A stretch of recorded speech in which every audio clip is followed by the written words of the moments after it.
This is day 7 of Operation Epic Fury, and Israel just did something that carries a significance beyond the physical destruction it caused. Approximately 50 Israeli Air Force fighter jets struck the underground command bunker of Ali Khamenei, the man they killed on February 28th, beneath the leadership compound in the heart of Tehran. The bunker Khamenei never got to use because he was dead before he could reach it. Israel destroyed it anyway. And the message in that decision is as deliberate and calculated as the strike itself. Here is exactly what happened, what was destroyed, and why it matters on day 7 of this war. The bunker was not a recent construction. It was built over years as the Islamic Republic's most secure emergency command facility, a hardened underground structure designed specifically for the supreme leader to direct combat operations from beneath the surface of Tehran if the compound above ground came under attack. It spanned multiple streets in the heart of the capital. It contained numerous entrance points, meeting rooms, and secure communications infrastructure capable of serving as a functioning command center for Iran's senior leadership during an active conflict. It was, in the IDF's own assessment, one of Iran's most important military command and control assets. Khamenei never used it. The intelligence picture that Israel and the CIA had built over years through hacked traffic cameras, pattern of life analysis, and human sources on the ground showed that Khamenei spent considerable time above ground in his offices rather than underground in the bunker. Israeli intelligence concluded he felt secure enough in his compound not to go below. That assumption cost him his life on February 28th when 30 Sparrow missiles reached the compound at 9:40 a.m. Tehran time. He was above ground. The bunker beneath him was intact. After Khamenei's death, the compound did not go dark. Senior Iranian regime officials continued using the underground facility as an active command center, coordinating Iran's military response, managing communications across the IRGC and the proxy network, and running the operational planning that has driven 8 waves of missile and drone attacks against Israel and Gulf states in the 7 days since the war began. The bunker became, in the aftermath of Khamenei's killing, the most active surviving node of Iran's command and control architecture in the capital. The IDF's intelligence directorate spent the following 7 days confirming that assessment through what the IDF described as a lengthy process of intelligence collection and research.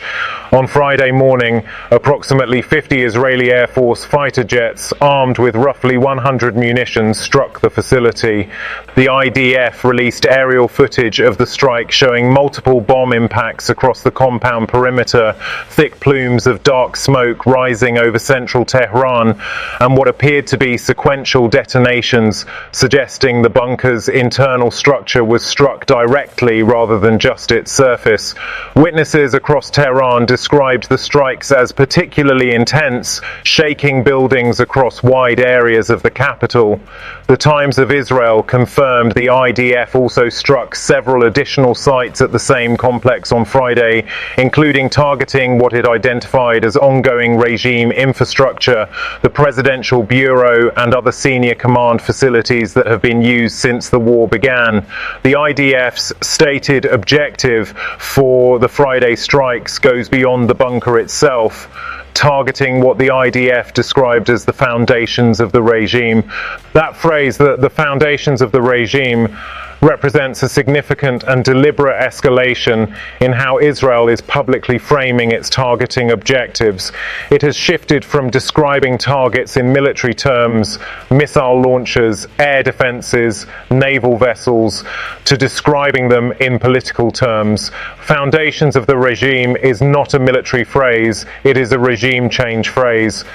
IDF Chief of Staff Lieutenant General Ayal Zamir confirmed on Thursday that a new phase of the campaign is beginning, focused on targeting regime foundations.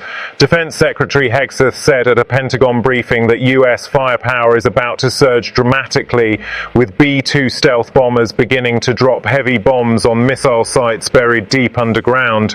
The bunker strike on Friday morning is the opening operational action of that new phase.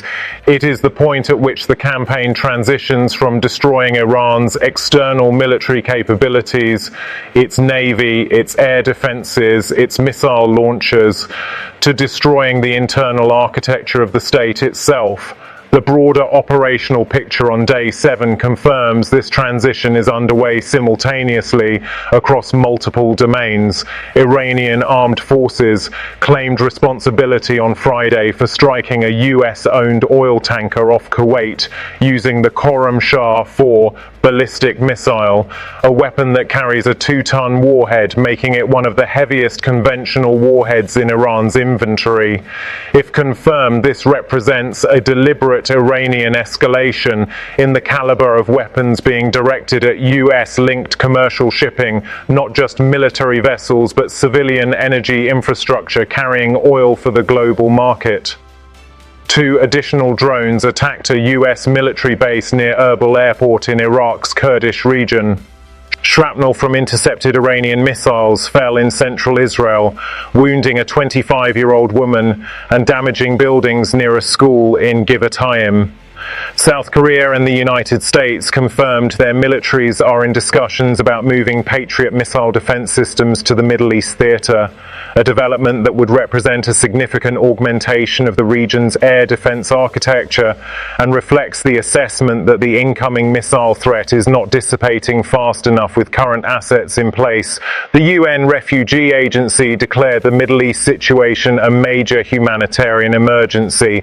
The confirmed death toll stands at approximately 1,230 killed in Iran, more than 120 in Lebanon, around a dozen in Israel, and 6 US soldiers since February 28th.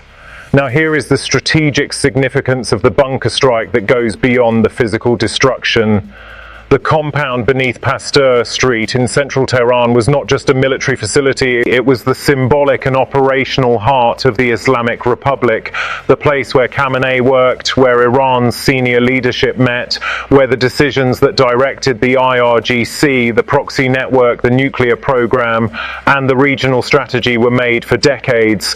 By returning to that compound on day 7 days after killing the man who ran it, and destroying the emergency facility built to ensure the regime's survival during exactly the kind of attack that is now happening.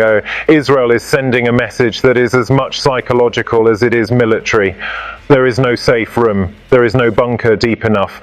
The facility built specifically to protect Iran's leadership during a war is gone, and the IDF is telling Iran that the phase that begins now is not about degrading capabilities, it is about dismantling the state. Hegseth's warning that US firepower is about to surge dramatically lands in that context with its full weight.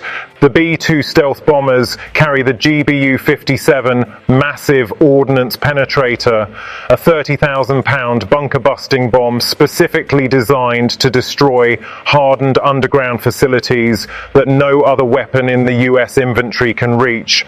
The Iris Dina was sunk in the Indian Ocean. Iran's surface navy is gone. Its air defenses are 80% destroyed.